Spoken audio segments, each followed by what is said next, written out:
So I feel a little bit like the prodigal child returned because my roots are really in the testing community, and so many of you are people who I have known since the 1990s, and so it feels like coming home.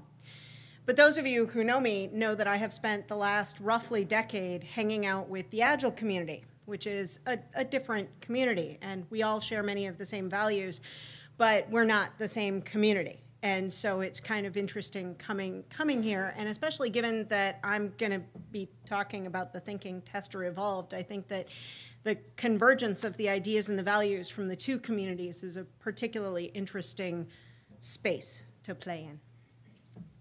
Speaking of interesting, in 2011, reports of testing's demise were widely spread, thanks to primarily Alberto Savoia showing up at the GTAC 2011 conference dressed as Death and informing the audience that he had died prematurely and it was his final wish to be able to give this talk, and so Death agreed to do it for him. And so Alberto, dressed as Death, played the role of Death giving Alberto's last speech.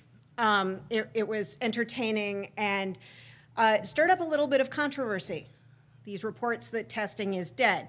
Now, I wasn't there, but I got to watch the talk. How many of you have seen the talk? Either were there or saw it. Okay, lots and lots of you. And those of you who haven't, although the title is incendiary, I recommend seeing the talk not to see how he justifies the title, but because it's a good talk. I found it very difficult to disagree with any of the conclusions that he presented in that talk. He was fundamentally talking about change. And indeed, things have changed. So although I don't agree with the title or the conclusion that testing is dead, and I think that reports of its demise are greatly exaggerated, I do agree that there are things that are fundamentally changing in our industry. One of them that is so popular you can't go to a talk without having this cover flashed in your face is the current obsession with the lean startup movement in the business development and business entrepreneurial space. So because it is now required of speakers to have the cover of the book in their presentations, I thought I would get that out of the way with one of the early slides. But in all seriousness, if you look past the hype, and you look at what these people are talking about, they're actually talking about the same thing that this community has been talking about for a really long time. They're talking about empirical evidence that your idea is going to play out in the real world the way that you expect it to. And within the entrepreneurial community and the VC community and the startup community, and given that we're here in Silicon Valley, it's particularly appropriate to talk about this. It's no longer the standard to stay in stealth mode for months and fly under the radar and build the next big thing and then pretend that you're going to have this giant buzz, get the buzz going and imagine that you're going to change the world while staying in stealth. Instead, what these people are talking about is, great, you have an idea. Now, what is the minimum tiny experiment that you can run that is going to enable you to validate your idea, to validate or refute your hypothesis? And that's the essence behind this whole buzzword of pivoting. We get enough data so that we can steer the ship. This is going on now, and this is one of the fundamental changes in the business world that is fueling some of the other changes that we're seeing. One of the things that I found inspiring reading the book and listening to Eric Ries, the author, speak, he talks about how the primary measure of success in your business, it's not eyeballs. And those of us who have been in the industry long enough know how well eyeballs as the primary measure of success worked. That was what the whole crash in 2001 was about. Eyeballs doesn't work as a measure of success. But he then goes on to explain that not only is eyeballs not a measure of success and downloads isn't a measure of success, even revenue is not necessarily a measure of success. The measure of success, the real measure of success, is validated learnings, which is a fundamentally different way to think about how to gauge the success of your business. So this is one of the core changes that's going on within the business community, the entrepreneurial community, the VC community. They're talking about measuring success of businesses in a completely different way. Another change that's going on is technology. I think back to when I started programming, I wrote my first line of code in 1980. That means that my first line of code is older than some of you, and you can drink. Frankly, I find those things together to be rather scary, but that's besides the point. When I think back to where I was really doing an awful lot of the work that became, for me, a foundational experience that guided the rest of my thinking. Oh, red card. Yeah, number 2. Sure. So we have a hypothesis. Let's imagine that we've got a hypothesis that if we start selling a service that, whatever, it does something cool for, we have this hypothesis. The measure of success isn't releasing that, it's figuring out whether or not our hypothesis was actually correct. And so that's where you get a whole bunch of stories about things like using a product, a feature fake. So you've got a feature that would take a really long time to write in software, and you, instead of actually writing that feature in software, you totally fake it out by having a human behind the scenes doing the work. And I'm trying to remember because I recently heard a talk from, Alberto Savoya's talk. He gives the example of a text-to-speech interpreter way back in the day before Dragon Speech and the technologies that we're all accustomed to today. But in order to test this particular incarnation of a text-to-speech converter, to test the viability of it, they had in a hidden room a stenographer who would do the translation. And so they didn't build the product, they tested it. They tested their hypothesis that if they built it, they would come. They tested that way. Okay. Right, so changes in technology, speaking of which, we now have text-to-speech interpreters such that when Dave Liebreich and I were a little bit turned around this morning trying to find the Starbucks, he whipped out his phone and asked it, nearest Starbucks, and he found it. So that's how far we have come since those days of early text-to-speech translations and where we are now.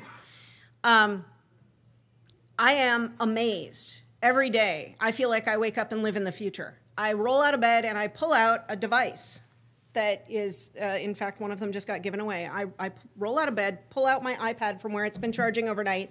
It is my source of news. So it's my morning newspaper. It is my morning radio.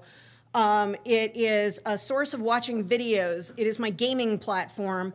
That little device that is so small that if I lay papers on top of it, I lose it, is my connection to the universe. And that thing, I live my life around that thing, and that thing didn't even exist 5 years ago. So technology is changing incredibly fast, and that's affecting all of us in the software industry. So we've now got architectures that rely on Amazon Web Services. Those things didn't even exist. I don't know when they started, but like 8 years ago, those things didn't even exist. Everything is now migrated to the cloud.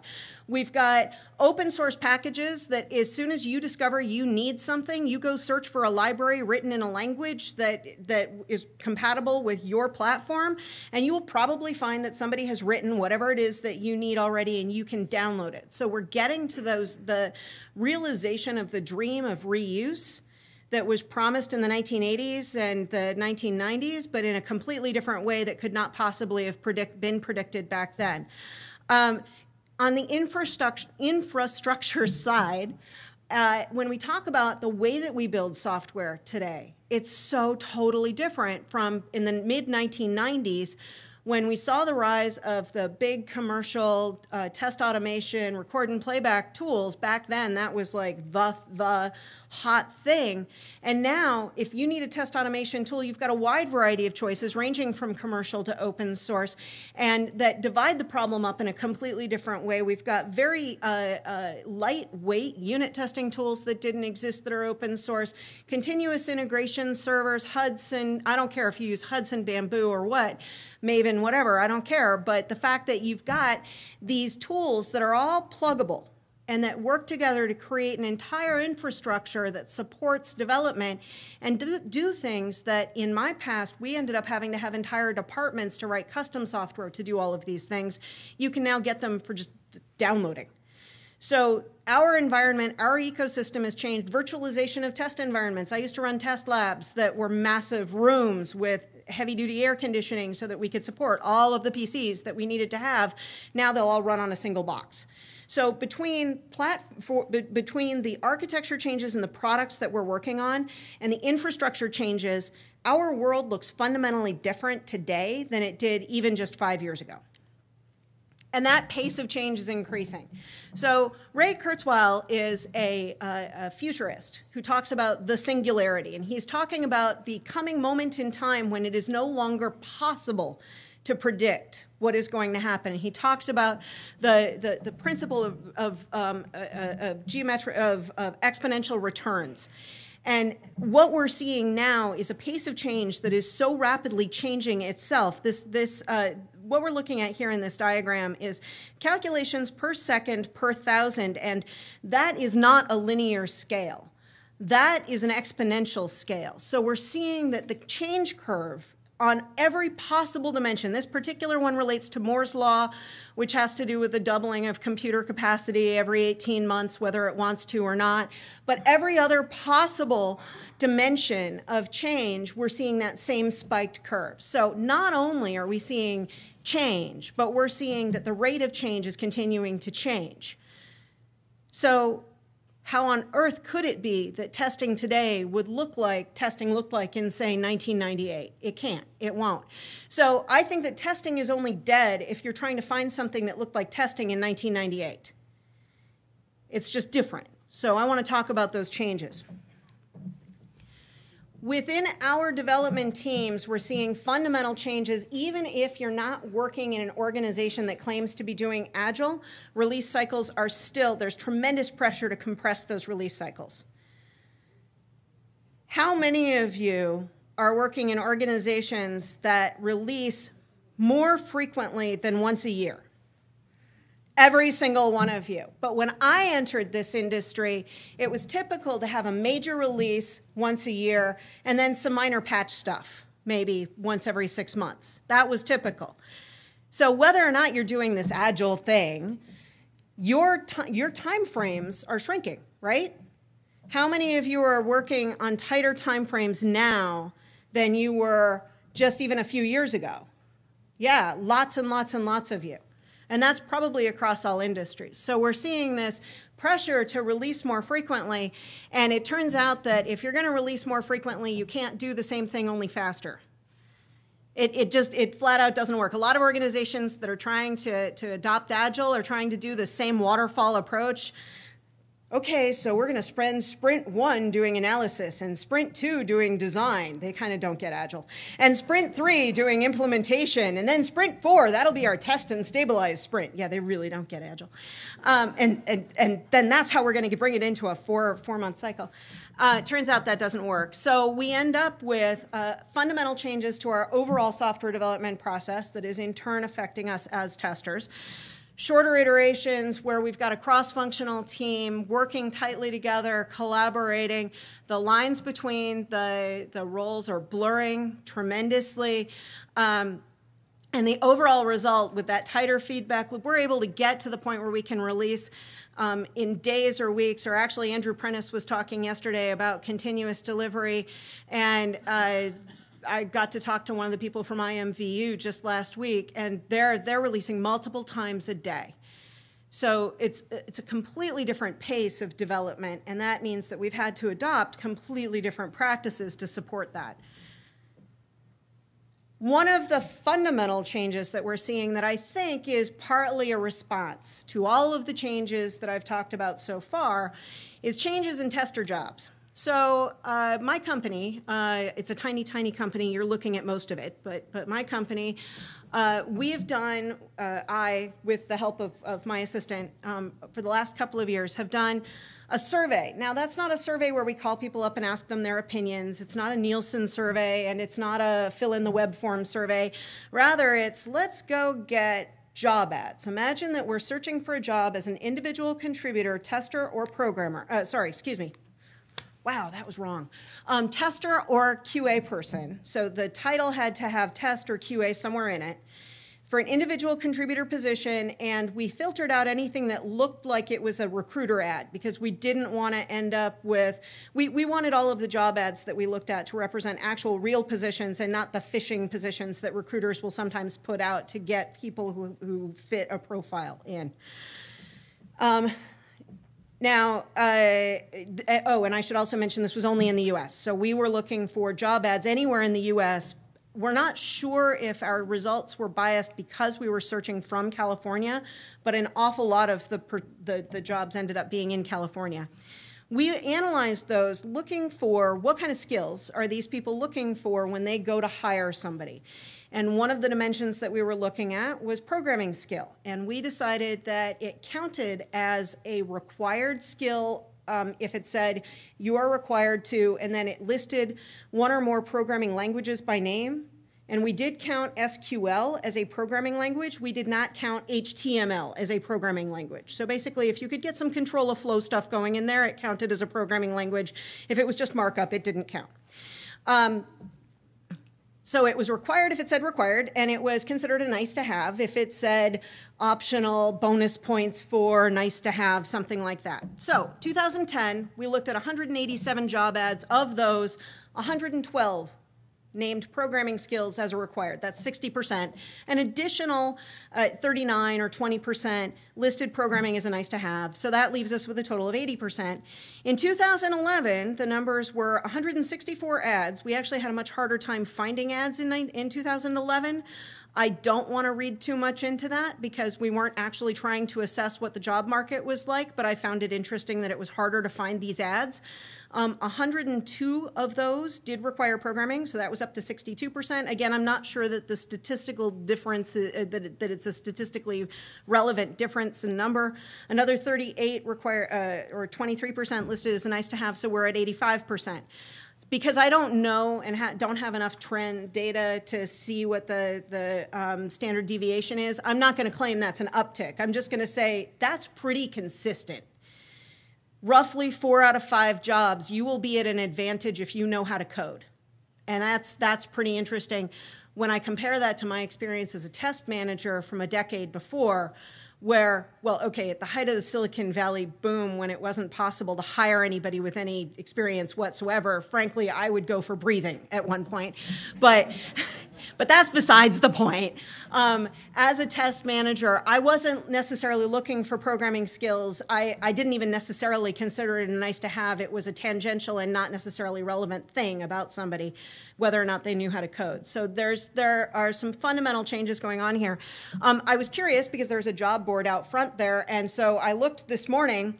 As of this morning, 100% of the 4 ads either had required or nice to have, and I actually didn't update this slide because since then there was a 5th ad placed up and it didn't actually specify, so I asked Christine, whose card is attached to that, was it a required or a nice to have programming? And she said, oh yeah, actually it's a nice to have. It's not required, but it's a nice to have. So pretty much the message for testers now is that if you want to continue to be employable with a title of tester or QA, programming skills are going to be really important in order to be able to get the jobs. And this is a fundamental change in the way that people are hired within our profession. So given that all of these changes are happening, and given that testing is dead has been widely reported, I want to start reframing this.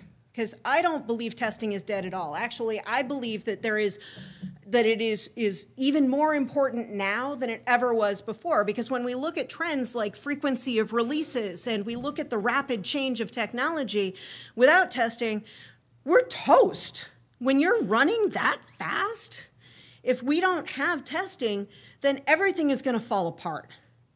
And frankly, I find that terrifying. Personally, I mean, like, everything in my house runs software now. I'm pretty sure my toaster has more software than my first computer. And so the idea that everything is going to fall apart because we don't have testing, because of the reports of testing being dead, this terrifies me. So I think that part of evolving is to reframe this space to help people understand what testing is.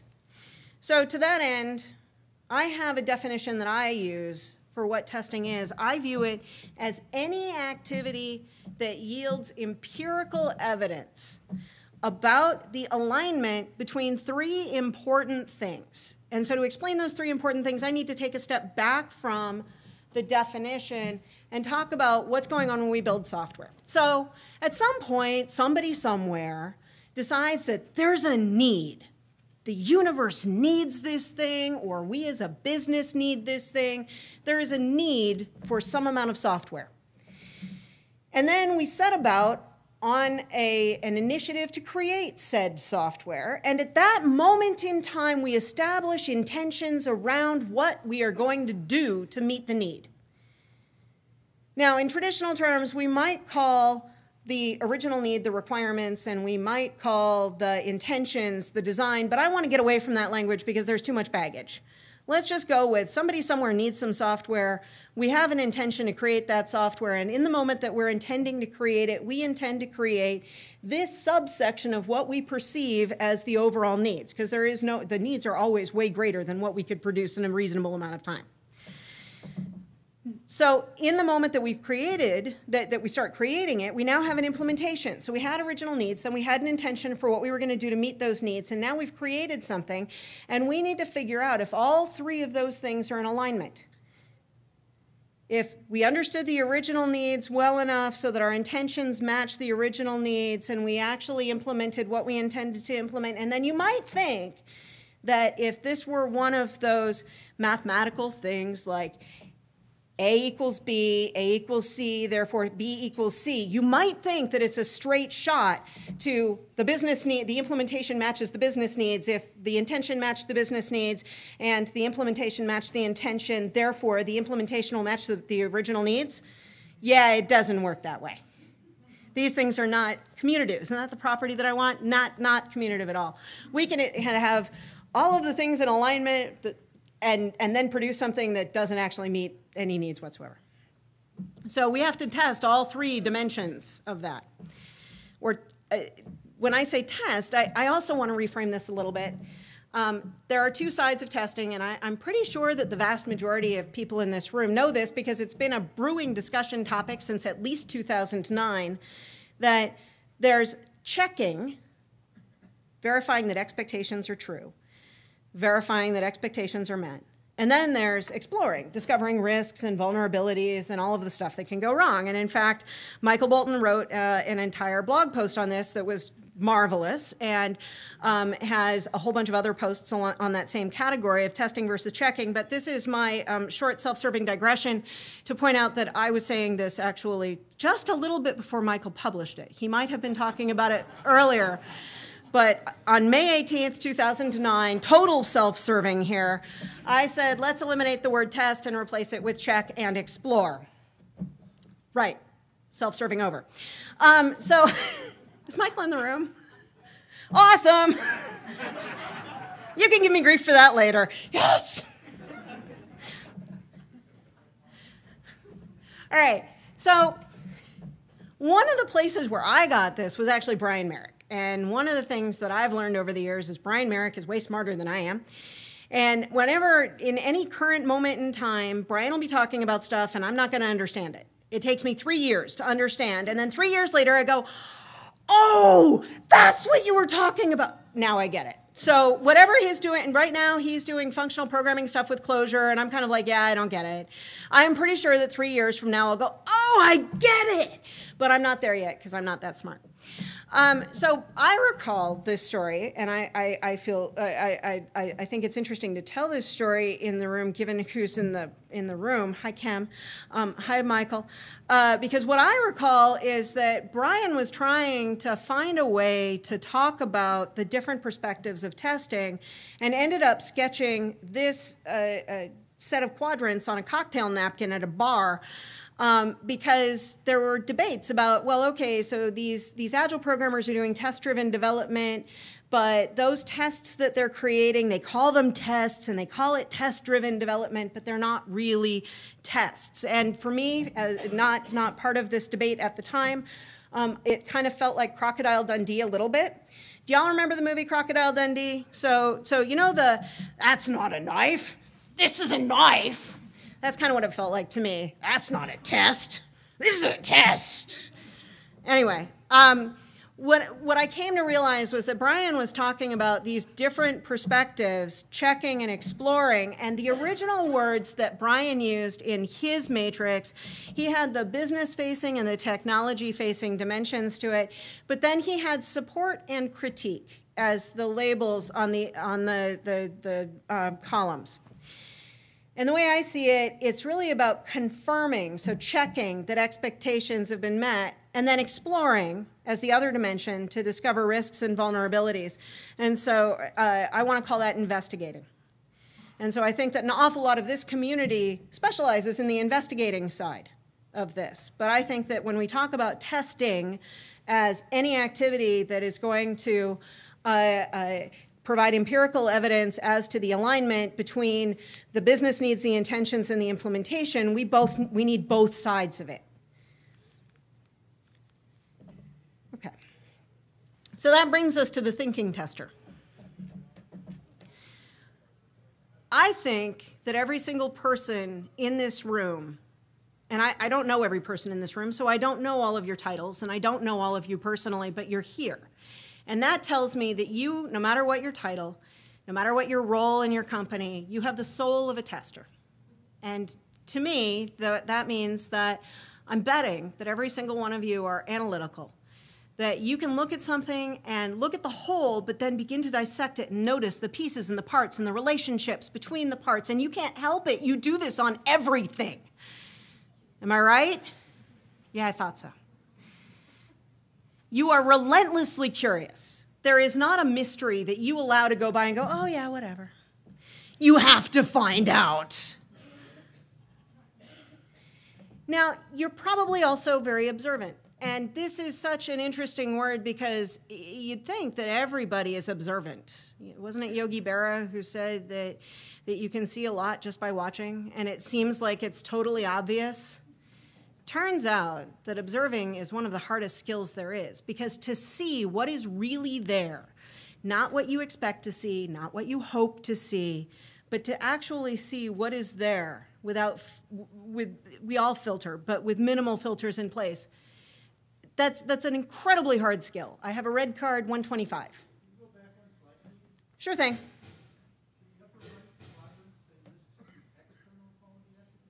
Oh, why look, yes it should. See, finds bugs everywhere. Well done.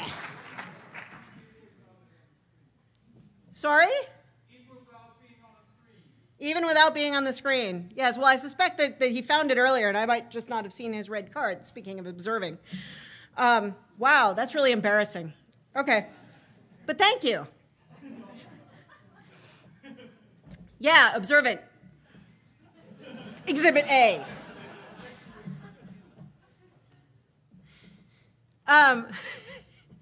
Skeptical. We don't ever believe anything just because somebody says it's true. In fact, I've worked with certain programmers where they said, oh yeah, I've checked that part. You don't need to look at it. Really? That's the first thing I'm going to look at now. And that's because we're also empiricists. We don't believe it until we actually can observe it in reality. I am sure we've all been sitting in the meeting where we've got somebody who is asserting that if we architect it this way, it's better, that architecture is better because it will be more performant. And we're all sitting there thinking, I can't wait to get my hands on that thing. In a sense, we're all from Missouri. We're all from the show me state. We want to see it. We're critical thinkers. And at our core, what we do is we investigate. We investigate to provide information.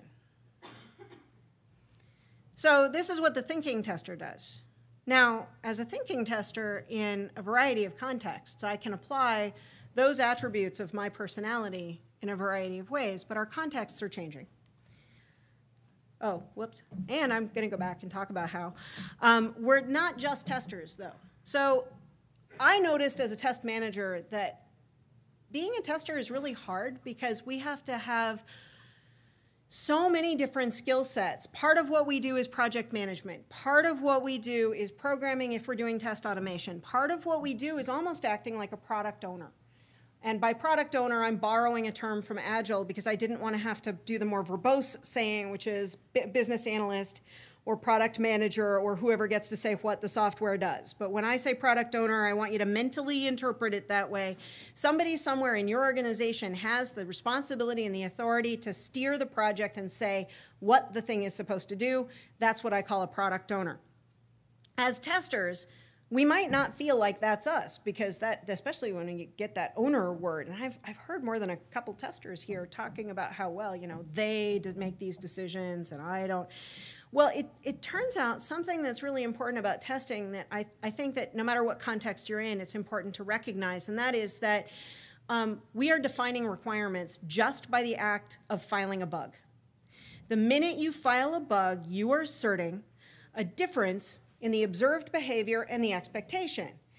And that expectation came from somewhere, and if that expectation did not come from an explicit statement of the expectation from the product owner, then we are asserting that this requirement existed by the very act of filing a bug. I used to think that tests and requirements were the flip side of the same coin. I have come to realize that they are actually one and the same.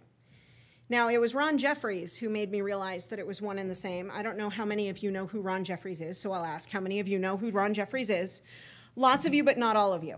So Ron Jeffries is this I've come to realize, delightful curmudgeon. At the time, I only thought of him as a curmudgeon. I didn't know the delightful part. And I think it might have even been Michael Bolton that he was in an argument with on one of the Agile mail lists. I forget which one. And he came out, not Michael Bolton, but Ron Jeffries came out and said, I wish you testers would stop making stuff up. Now, I'm in the habit of reading mail lists with my morning coffee, so I want you to picture me. I'm still in my pajamas. I'm sitting at my kitchen counter. I've got my computer open. I'm reading the mail list. And as I'm sipping my coffee, I get to testers making stuff up. The coffee spew went a good 3 feet, and I'm just lucky I didn't harm anything on my computer. And I was outraged at the idea that a programmer would accuse us of making stuff up. And immediately in my head, I went to all of the times that I was sitting in a bug triage meeting and I was defending a bug that I had filed and the programmers were fighting against me. And I'm remembering all those times where it felt just so amazingly stupid that I had to defend a bug that talked about a blue screen. It should never have to be. But then I remembered another project that I was on, and all of this is taking space in like nanoseconds in my head. I remembered another project that I was on where the programmer and I on that project, I always get along with programmers really well. I am a programmer, so you know, I usually can find some level of alignment with anybody I work with. But this one programmer and I had not gotten along from the start, and it had gotten progressively worse throughout the project because I kept filing bugs and he kept being upset that I was finding bugs in his perfect code, and he kept being trying to justify the behavior of the code, and I was getting progressively more upset with the idea that he would defend this code. So it just wasn't going anywhere good.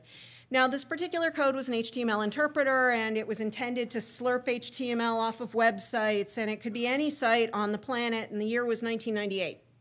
So this is way back in the early days of webification of stuff.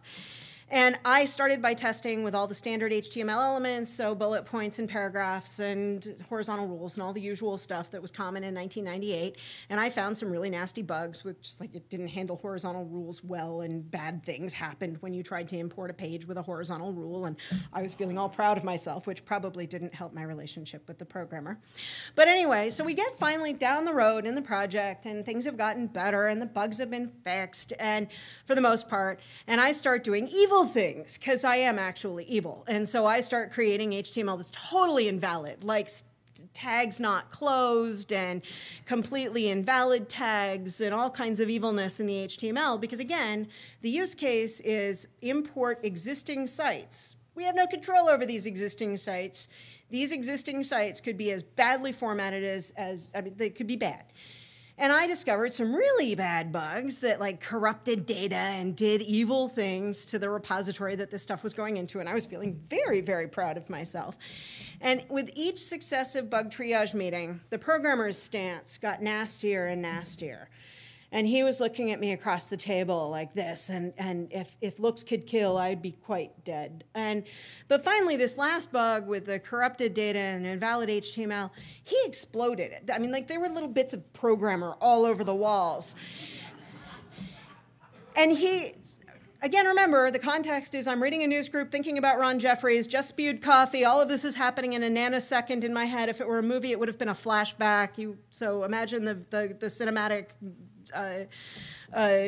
special effects and of little bits of programmer all over the room, looking like Resident Evil or something. And he exploded and yelled, "Nobody ever said this thing had to handle invalid HTML." Oh. We were not having an argument about a bug. We were having an argument about a requirement, and I had made up a requirement. So all of this had flashed in my head in that nanosecond as I'm reading Ron Jeffries' thing, and I realized Ron's right. As testers, we are actually making stuff up. That doesn't mean we're wrong.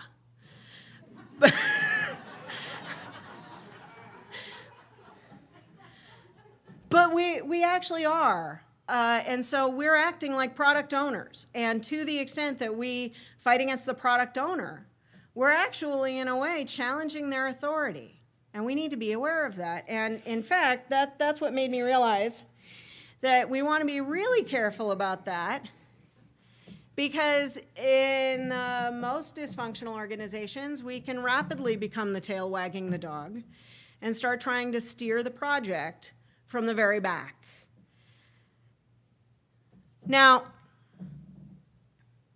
this is what's led me to where my thinking has evolved to, and that is that we happen to be a room full of professional testers, and we happen to be a room full of people who have the soul of a tester. But these days, given all of the changes in context that we're talking about, testing is so important that everybody does it. And so when I hear members of the testing community talking about programmers and saying, oh, well, they think they're testing, but they're not really testing. Yeah, actually, they really are testing. And anybody who can understand De Morgan's theorem and its applications can probably figure out boundary value analysis. So I think that we shouldn't be so dismissive of other people who are applying those same attributes and skills that we happen to have. They're applying them within their context. And when we look at the alignment between intentions, implementation, and actual need, that's an awful lot of coverage area. We don't own it all. In fact, some of it, we're really not in a position to be testing for. And in particular, one of the things that I love, love, love about the lean startup community is they're essentially talking about test-driven business models. They form a little hypothesis, they form an experiment to check that hypothesis. The entire time, they're finding better and better ways to check the alignment between the actual need and the intentions. So everybody is testing all the time.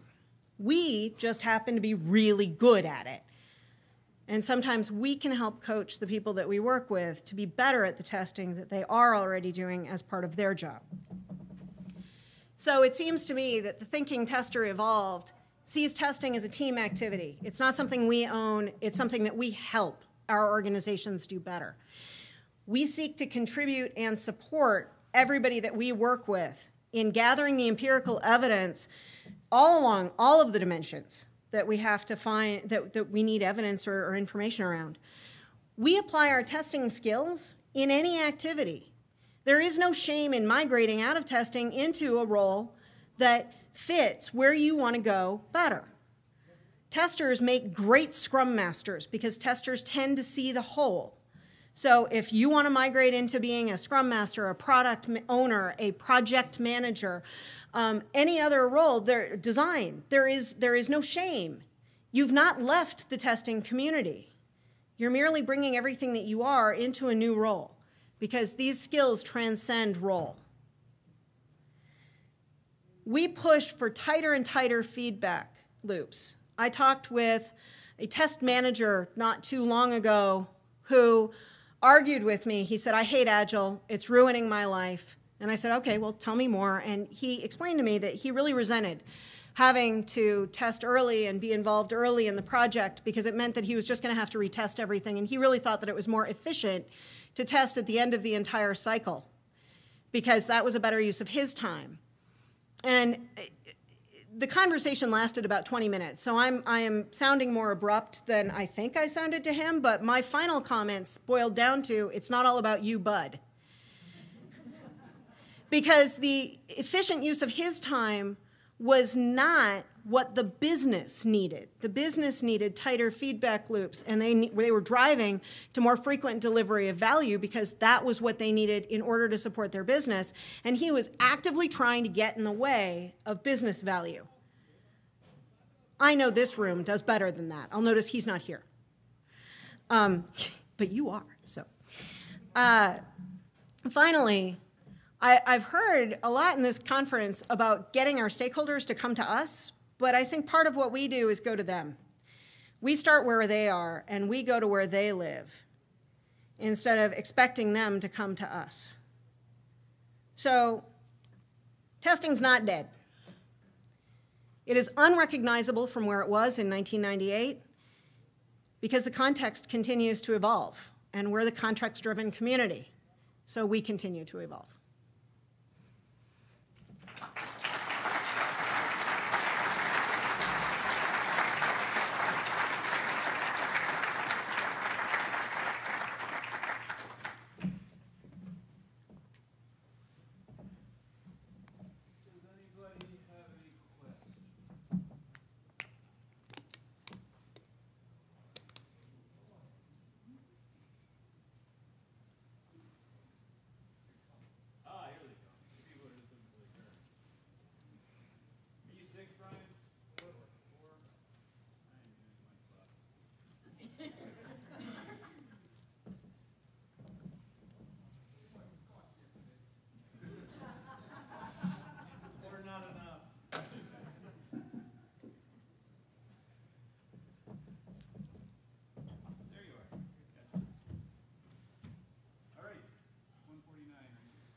With all other specialties is systems analysis space.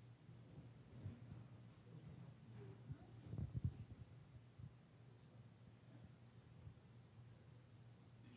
you hear that? So what I think I heard was that as an analyst, we're entitled to question anybody's authority, including the product owner, but I didn't hear the second half of what you said. Prior to that, I said that thinking testers are analysts.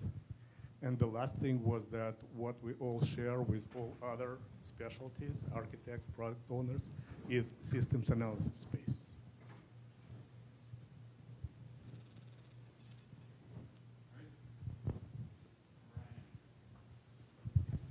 Hi, Elisabeth.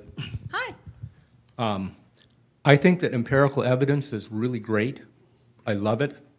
But I strongly caution everyone not to discount your intuition. That's my comment. Thank you.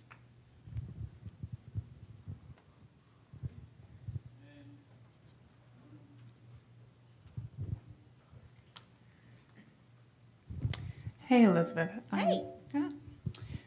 I gave an emerging topic talk that was very similar to your message about being collaborative and finding a way to integrate with the team and bring testing to where they are.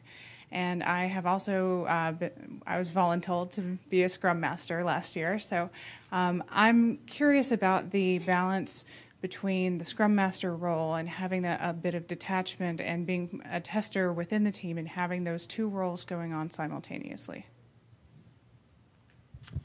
I think it is difficult for a Scrum Master to also be a player in any capacity. You okay? Awesome. Well, I'm really glad you're not dead, and I think that you actually just did a great interpretive dance of the difficulty of juggling these two positions and what happens if you get out of balance. And so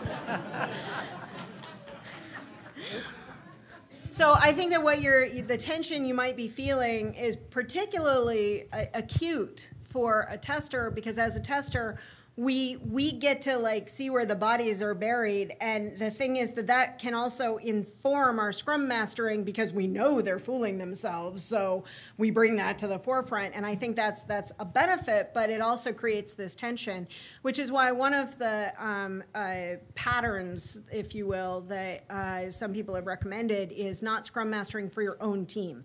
So if you're in a large enough company where there's multiple Scrum teams going on, Scrum Master for other teams, so that you don't have that same tension going on. But other than that, bringing all of your facilitation and self-monitoring skills to bear is how to survive that. And it's difficult for everybody. I don't know anybody who can do that well.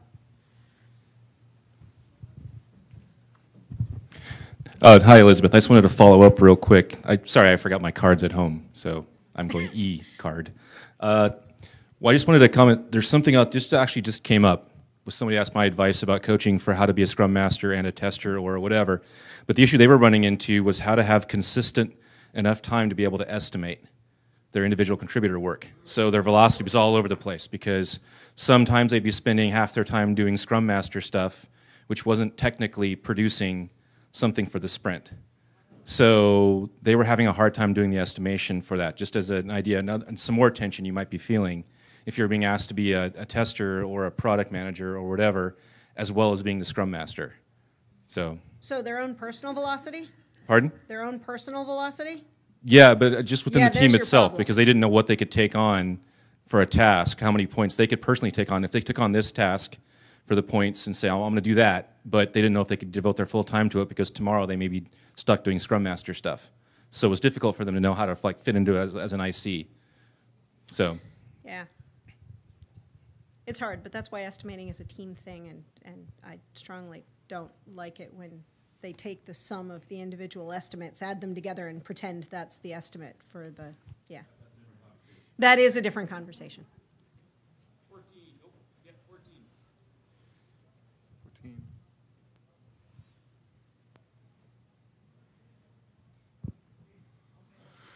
Great. So, wonderful talk. I don't have a, is this on? Okay. I don't have much to add.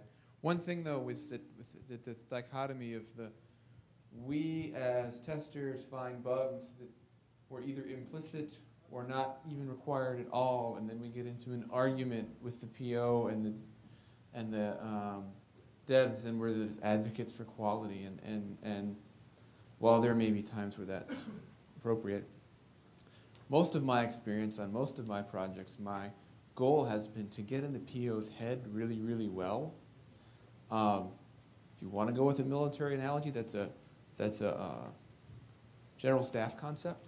I want to understand the PO so well that when I think it's a bug, he would agree with me if I spent the half hour or hour to walk him through it. And I'm entrusted to the point that I say, it's a P1 blocker bug, you got to fix it. And usually early on an assignment, the devs will have this thing where they say something like, I don't think it's a bug. And we have to say, we can go talk to the PO about it. He's going to agree with me. We'll lose an hour of time. Do you want to do that exercise?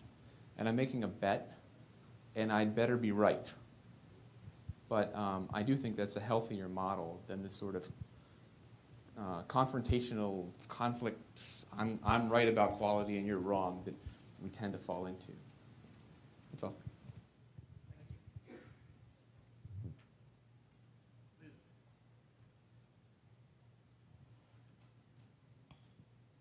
So I've been to test conferences, and I've been to mostly Apple's developer conference, and their conference is all about here's the new shiny, and you should build it, and here's the code, and here's the tools, and that's important learning. But if developers are doing testing, and even a lot of our talks have been about getting developers and testers together, and some of these talks have been about how to make places safer for newer employees or things like that that have nothing to do with what your job title is. either how do I get my developers to come to this conference, or where is the conference that we can both go to and learn together? So I think that getting developers to come to this conference would be awesome. Because one of the things that happens, I find, when I start working with programmers is they frequently have never seen the kind of testing that we all do in this community. They've just never experienced it. And they see it and they go, oh my word, how do I learn how to do that? And so you might find that, you know, if you're programmers, presumably I expect that they respect you. I'm quite sure of that. And if you said to them, hey, I know where you could come learn some of this amazing goodness, and it was here, I think you might find them very amenable. And I don't have any evidence to support that, speaking of empirical evidence, because I don't know your programmers. However, I do notice that when I give talks to rooms full of programmers about testing, and I just gave one recently at Groupon. I was an invited speaker at their brown bag event things that they open to the public. And the programmers in the room get really excited about the kinds of techniques that we use. So get them to come here. I think that's awesome. Now, if you want to take then the flip side of that and go to where they live, the kinds of conferences where I find programmers who are particularly test obsessed themselves and therefore value that obsession with testing and value somebody who can come at the world from a somewhat different perspective than they've seen before and get at interesting information that they value, and they don't know how to do that yet, but they value it. Those conferences, the Agile conference is really big and overwhelming. It's a 1,500-person conference, but it is the gathering of the tribes, and you will find large numbers of people there from the test-driven development, acceptance test-driven development, behavior-driven development communities, and so those people will value what you have to say if you go there. And some of the smaller, more regional conferences, there's, I think Jim Holmes, who I think I see through the door over there because he's in a purple shirt, but he might not know I'm talking about him. I think he was involved with the Code Freeze conference. Code Mash. Sorry, isn't there also a Code Freeze? It's in the middle of winter, it's frozen, it's a play on words, never mind, whatever. Anyway, those smaller conferences that tend to attract the craftsman community, and for that matter, hook up with the craftsman community. Uncle Bob Martin, turns out I didn't know this before I asked him, but it turns out he actually was a revivalist preacher, like, you know, Bible-thumping tent revival preacher. I didn't know that, but it totally makes sense if you've ever heard him speak. Because he is a revivalist, Bible-thumping, test-driven development, doing any kind of development without driving it through tests is malpractice. That, and he's got a community around him, the craftsman community. That community also gets a lot of respect from the programming community and is a great place to bring your test-infected, or you want to get them more infected with testing, bring your programmers. If they won't come to a testing conference, get them to one of those and think of it as the gateway drug. That's the gateway drug to get them to come to this kind of conference. Red card. I just wanted to hold on, wait for the mic. Wait for the mic. Still wait for the mic. Red card doesn't trump Mike. Sorry. No, it's just a quick comment. Since you mentioned Bob Martin, I just got an email today reminding me that the Software Craftsmanship North America Conference is coming up in November, where he will be and those people will be.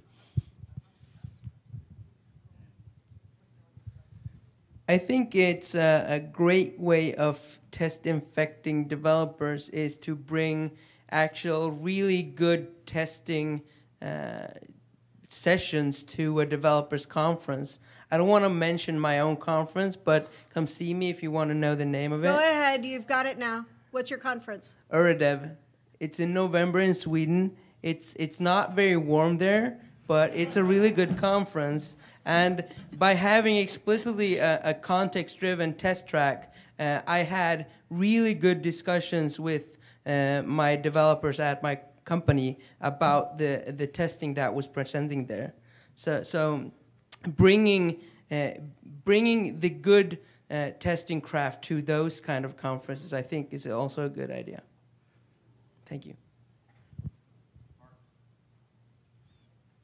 shameless plug. Since you mentioned software craftsmanship community, we have a conference set up since last year in Germany, which is called Socrates, the Software Craftsmanship and Testing Conference, which is actually an unconference this year, 2 days of open space.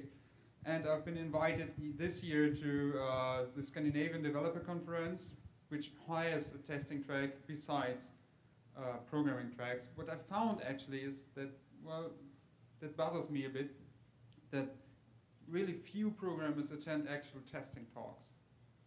Do you have any experience with that?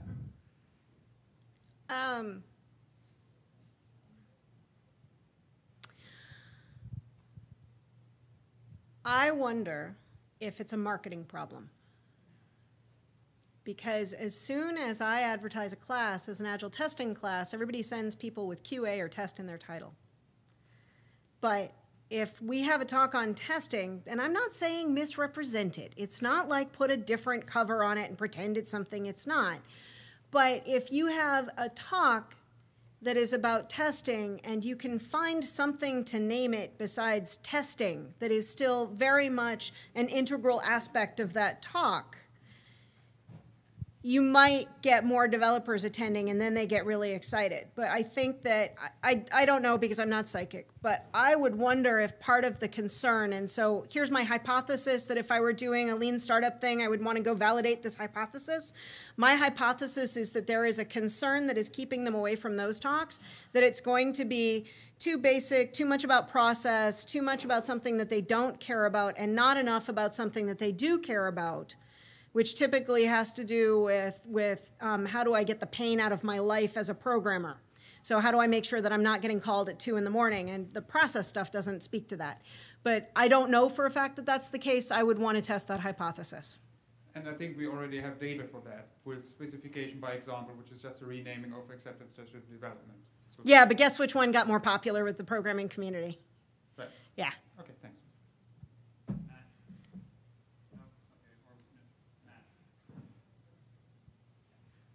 Yeah, I was just going to, an observation along that. I agree with you. I find that when we talk about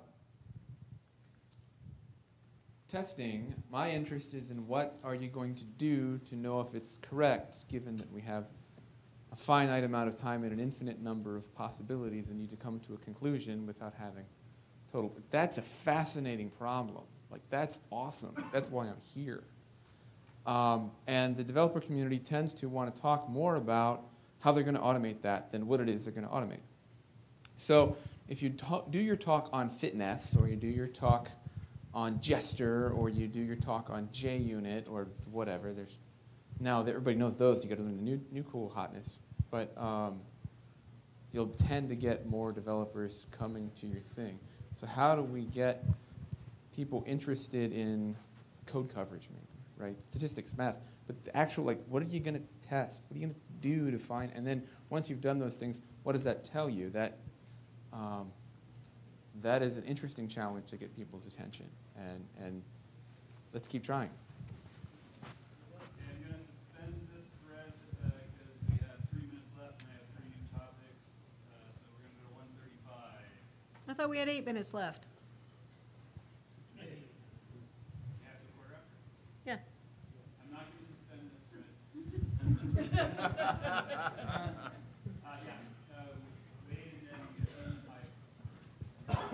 So just to go off the last point that you made, which is very similar to what I was talking about earlier today, on meet people where they are, with some empirical evidence of a story from my own environment. I was working with the dev team in my current situation, having an intelligent conversation about code with a developer, and he stopped and looked at me and said, "Why are you in testing?"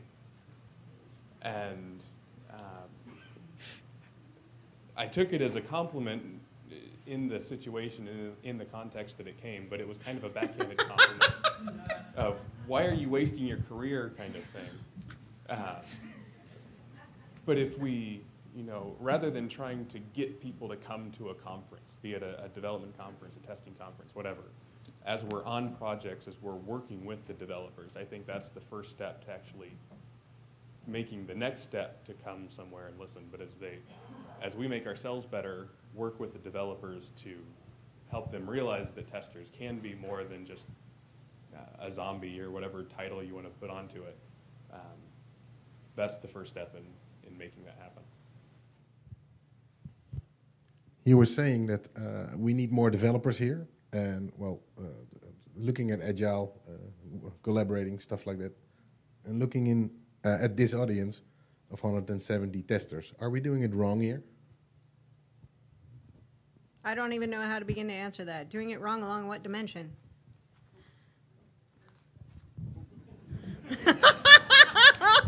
Having no developers? Do we need developers here to make it more, well, let's say, effective? I don't know. I mean, that gets into a deep philosophical question about what's the goal and is this meeting the goal, and how many of you are satisfied with your experience so far in this conference this time? Great, you're not doing it wrong. Thank you. 135. Back in the middle.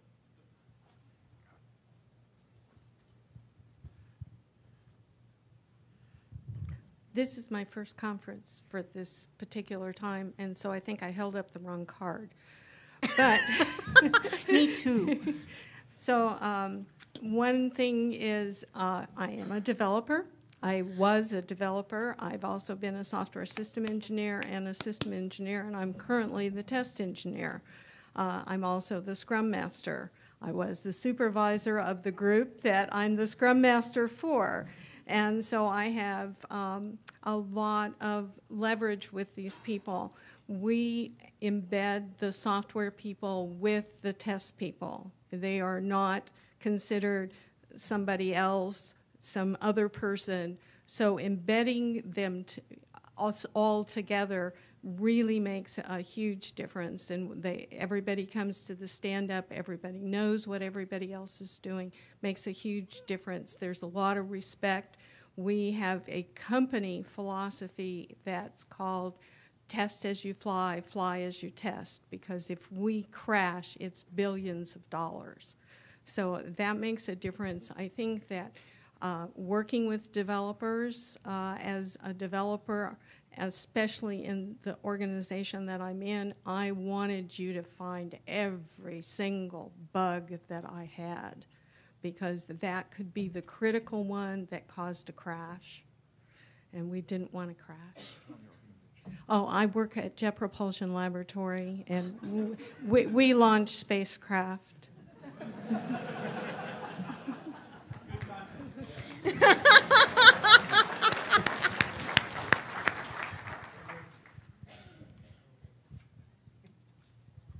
Hi, Elisabeth. Just about your comment about requirements and tests being the same. Okay, I'm having trouble. There you are. Hi. Hey, sorry. Anne-Marie. Hi. No, we're all good now. Thank you. Yes. Requirements and tests being the same. Yes. So I guess the difference I see is requirements are a source of information. So the purpose of requirements is different to the purpose of a test, and that tests are evaluative, and they're there to I guess, you evaluate things in a test, whereas the requirements are a source of information. Does that help in you, or do you disagree? Oh, I just with that? disagree. But I didn't always disagree. So I have come to where I am now relatively recently. Tests contain expectations. Those expectations are requirements. So requirements as a separate thing. If we have requirements that say the system shall connect with the flubits over the fluppets, that's not by itself a testable requirement, because I don't know what connect means. I need examples. Those examples with expectations, those are tests. And so these days, the way I work with the teams that I work with, we come up with acceptance tests as part of the discussion about a story. A story is just a placeholder for a conversation. It has no detail. It may be at that level of the system shall communicate with the fluppets over the flubits. But the real requirements, when we elicit what does that mean to you, oh dear product owner, and how are you going to know that you got it? We end up with examples with expectations. Those are part and parcel of the requirements. Those are also acceptance tests. So they really are the same thing. the way I see it. And it's okay if you disagree with me. I still like you.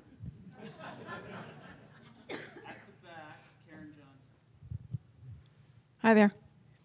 So instead of having good ideas sort of tossed around, I'm just going to put this so it's a little simpler. So what about the possibility of next year's theme for CAST being to bring a developer here, and that we make your... Now, we can actually play nicely. We can. Some of us can. And that we consider offering a discount if you are a developer.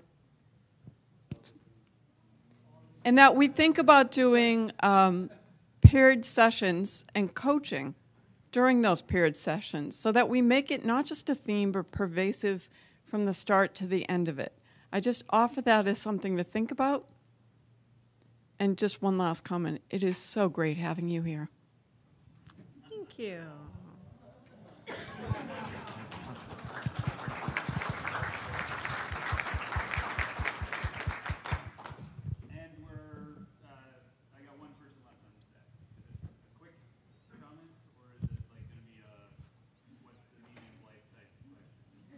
I'll bet she can make it quick. Let's make it quick.